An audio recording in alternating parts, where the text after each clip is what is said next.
Assalamualaikum, selamat sore, salam rahayu. Persekusi dari dulu masih ada cara-cara semacam itu. Cara-cara jahiliyah, cara-cara orang yang berpikirnya itu cepat. Orang semacam itu tidak bisa diajak berbicara secara ilmiah sebenarnya. Yang kita bicarakan fakta gitu loh.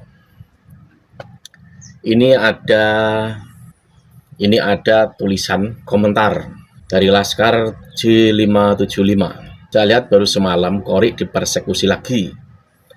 Mereka ikuti mobil Kori. Kalau ramai nggak berani. Nunggu momen sepi. Kalau sepi kayak penjahat menyelinap dapat peluang persekusi, teror. Kori tetap santai, tidak kepancing walau diperlakukan begitu, seperti menghadapi bocah. Jadi Kori ini mungkin maknanya ini dia santai, seperti lihat bocah marah itu. Mereka Mukibul gak sadar sedang membenamkan junjungannya. Kok bisa? Bisa dong. Kori bisa saja sedang memancing dan kumpulkan banyak bukti pidana mereka dan dipublikasi agar negara turun tangan. Maka ujungnya ya tes DNA. Ya kiamat total bagi Habib. RA justru bisa bubar setelah bubarnya FPI dan HTI. Ini termasuk apa ya? Komentar yang cerdas. Tapi saya mau bahas dulu soal persekusi. Banyak orang tuh yang nggak sadar persekusi itu sesungguhnya apa. Padahal persekusi itu hukumannya jelas loh. Ini saya ambil dari Hendro Priyono, asosiasinya Hendro Priyono. Lawyer gitu kan. Ini ada pertanyaan. Di websitenya ini ada persekusi tindakan melawan hukum. Akhir-akhir ini kata persekusi menjadi viral di media sosial baik dalam media cetak maupun di media maya. Apa yang dimaksud persekusi? Kemana korban persekusi mengadu? Apa ancaman hukuman bagi masa pelaku persekusi? Nah ini dia, perhatikan ini gitu loh. Jangan jadi bodoh. Disuruh mau gitu. Dapat apa gitu loh, bensin, uang rokok. Apalagi malam hari keluar tuh. Urusan perut atau apa gitu loh. Cerdas dikit gitu loh. Ini jawabannya ini. Menurut Kamus Besar Bahasa Indonesia, persekusi adalah perbuatan sewenang-wenang terhadap seseorang atau sejumlah orang dan disakiti, dipersusah, atau ditumpas dengan cara menyiksa, menganiaya tanpa memikirkan lagi keadilan dan kemanusiaan. Atau dengan kata lain, persekusi tindakan sewenang-wenang seseorang dengan meninggalkan proses hukum untuk menghukum seseorang dengan cara main hakim sendiri. Nah, ini jelas. Mau tahu hukumannya? Sedangkan ancaman hukuman bagi pelaku persekusi tergantung apa yang dilakukan oleh pelaku dan juga apakah melakukan sendirian atau bersama-sama. Jadi ini beda-beda gitu loh. Pasalnya pun beda. Sendiri ataupun bersama itu beda. Jika pelaku melakukan pengancaman, intimidasi, atau pemerasan dengan meminta sesuatu barang, masuk unsur pasal 368 KUHP. Nah, 368 KUHP itu apa? Ini ada kejelasannya nih.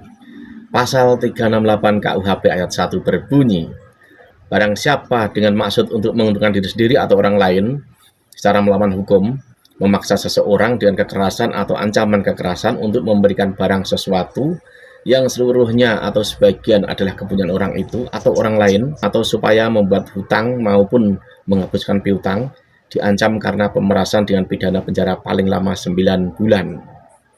Nah ini dia gitu loh. Jadi ini ada pasal yang berbeda antara persekusi ini kategori tindakan yang mengakibatkan sesuatu atau tidak. Jadi misalkan lakukan sendirian, dan itu melakukan ancaman, intimidasi, maka masuk pasalnya 368. Paling lama 9 bulan. Tapi beda lagi jika mengakibatkan sesuatu. Nah itu dianiaya, kematian, dan lain sebagainya. Ini lihat, itu kena pasal 351 KUHP. Bunyinya semacam ini. 1. Penganiayaan diancam dengan pidana penjara paling lama 2 tahun 8 bulan. Atau pidana denda paling banyak 4.500 rupiah.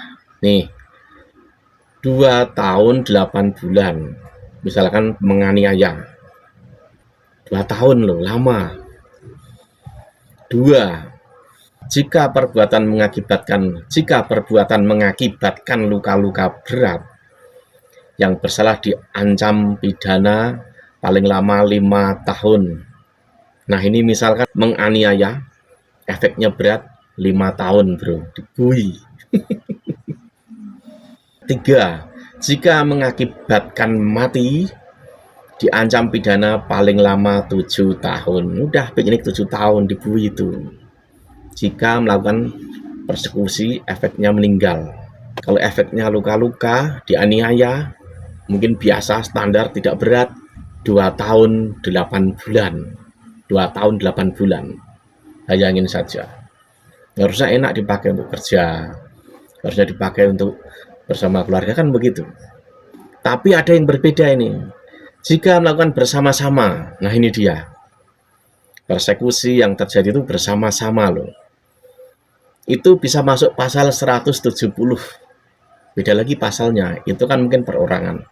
Ini pelakunya bersama-sama. Pasal 170 berbunyi 1. Barang siapa dengan terang-terangan dan dengan tenaga bersama menggunakan kekerasan terhadap orang atau barang diancam dengan pidana penjara paling lama 5 tahun 6 bulan.